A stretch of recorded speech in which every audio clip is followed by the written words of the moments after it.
지난 시간에 양과 관련된 단어들은 인간의 생명과 생활을 유지하고 국민 전체의 생존을 보장하는 것과 직결이 된다고 말씀드렸는데요. 아이가 말을 알아듣게 되면 양과 관련한 단어 중에서 크다와 작다라는 개념부터 먼저 습득한다고 합니다. 이러한 크기 개념은 훗날 부피를 이해하는 바탕이 됩니다. 또한 덥다와 춥다, 뜨겁다, 차갑다는 온도라는 양의 출발점이 되는 단어입니다. 이런 식으로 빠르다, 느리다는 속도라는 양으로 이어지고 무겁다, 가볍다는 무게로 이어지는 단어입니다. 마지막으로 길다와 짧다는 길이로 이어지는 단어가 됩니다. 그러나 방금 언급한 단어들을 생각해보면 이 단어들은 기준이 모두 정해져 있는 것이 아닌 모두 상대적인 개념임을 알 수 있습니다. 예를 들어 크다와 작다는 특정 대상을 기준으로 하여 무엇보다 크다, 무엇과 같다, 무엇보다 작다로 나타낼 수 있습니다. 이러한 표현을 통해 알 수 있는 것은 양이 비교에서 시작되었다는 것입니다. 그리고 이러한 비교는 생존을 위한 감각적인 개념에서 시작하였지만 정보로 받아들여지면서 그에 적응하기 위한 대책을 강구하는 고차원적 방식으로 발전하였습니다.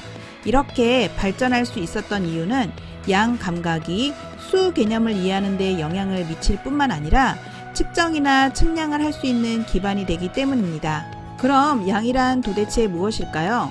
이번 시간에는 양에 대한 관점을 역사적 흐름에 따라 세 가지로 구분하여 설명드리겠습니다. 첫 번째로 양에 대한 관점이 어떻게 정립이 되었는지 이해하기 위해 고대 그리스로 거슬러 올라가 보겠습니다. 그리스의 철학자인 아리스토텔레스는 양을 이산적인 수와 연속적인 크기로 분류하였습니다. 이산적인 수란 수를 나누다 보면 더 이상 나누어지지 않는 기본 단위에 도달하는 양으로 끝없이 나누어지지 않는 양을 의미합니다.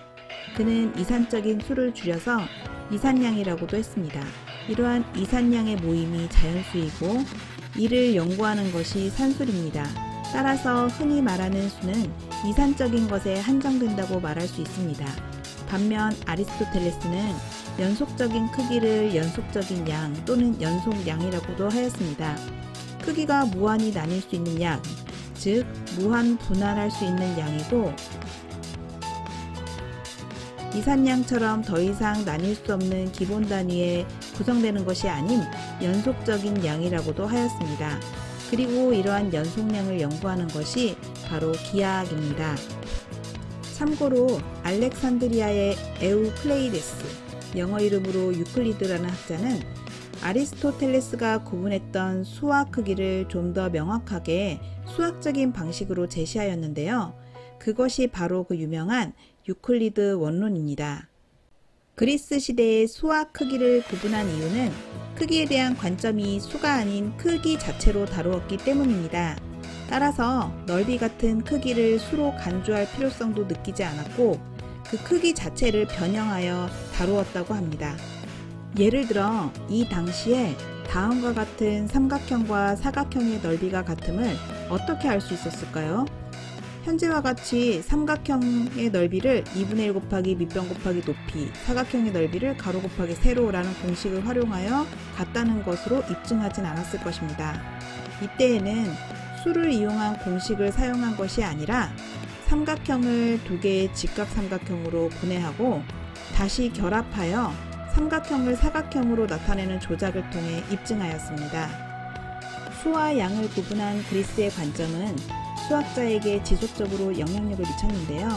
16세기에서 17세기에 활동한 네덜란드의 수학자이자 과학자였던 시몬 스테빈이 등장하면서 비로소 수와 양, 크기 또는 양을 모두 양으로 통합하기 시작하였습니다. 스테빈은 이산량과 연속량을 구분하는 것은 양을 정하는 대상에 따른 하나의 성질일 뿐이라고 하였습니다.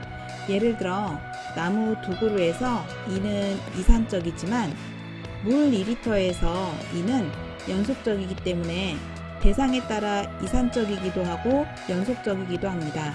즉 스테빈은 이산적이든 연속적이든 모든 양을 수로 나타내려고 하였습니다. 이를 위해서 연속량을 수로 다룰 수 있는 수단이 필요했고 그 수단이 바로 소수였습니다. 그리스에서의 양 개념은 측정하기 이전에 존재하였다면 스테빈이 언급한 양 개념은 측정 활동과 동시에 이루어지는 것이었습니다. 그래서 스테빈은 수를 양의 측정 활동이라 정의하였습니다. 스테빈 덕에 수와 양을 분리하는 것에서 불편함이 해결되었습니다. 마지막으로 현재 수와 양을 다루는 관점을 말씀드리겠습니다. 현대 수학에서는 수와 양을 보는 관점이 다른데요.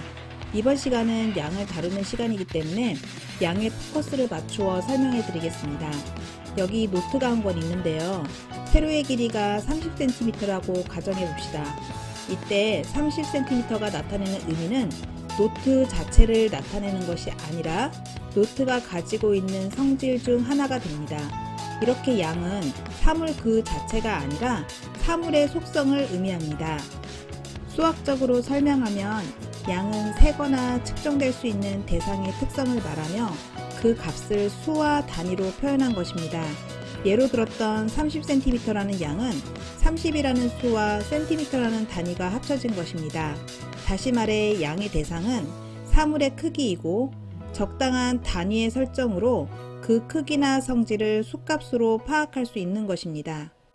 이와 같이 양은 사물과 수를 연결시켜 줄 수 있다는 점에서 수 개념 형성에 중요한 역할을 합니다. 초, 중, 고등학교 수학 교과서에서도 다루는 양은 이산량과 연속량을 들 수 있습니다. 여기서 연속량은 외연량과 내포량으로 구분하는데 외연량은 길이, 넓이, 무게, 들이 등 주로 사물의 크기를 나타내는 것을 의미하고 내포량은 속력, 농도와 같이 성질을 나타냅니다. 이산량은 수와 연산이라는 영역에서 다루고 있고 연속량의 일부는 측정이라는 영역에서 다루고 있습니다. 양에 대한 자세한 설명은 다음 시간에 또 말씀드리겠습니다. 감사합니다.